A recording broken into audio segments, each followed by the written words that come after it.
బ్రతికిన తర్వాత నీతిమంతుడా కాదో తేలుస్తాడంట దేవుడు. ఇప్పుడైతే ముందుగానే యేసయ్య రక్తంలో నువ్వు నమ్మకం ఉంచితే నిన్ను నీతిమంతుడిగా తీరుస్తాడు.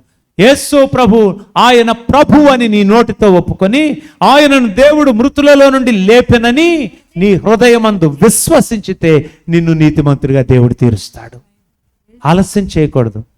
ఎప్పుడు కూడా బాప్తిసం పొందని వారు మీరు చాలా వేగంగా బాప్తిసం పొందడానికి, రక్షణ పొందడానికి, బాప్తిసం పొందడానికి సిద్ధపడాలి. అబ్బో చాలా టైం ఉందగా, మళ్ళీ క్రిస్మస్ వస్తుందిగా, అట్లా ఎదురు చూడకూడదు. ఎందుకో తెలుసా? మిమ్మలను నీతిమంతులుగా తీర్చే ఆ దేవుడు మీకోసం ఎదురు చూస్తున్నాడు.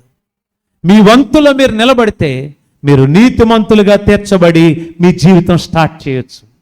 ఇంకా మీరు రక్షణ పొందలేదనుకోండి, మీ జీవితం స్టార్ట్ అయినట్ట, దేవునిలో స్టార్ట్ అవ్వలేదా? స్టార్ట్ అవ్వలా. It has not yet started in your life. Start అవ్వకపోతే దానివల్ల ఉపయోగమే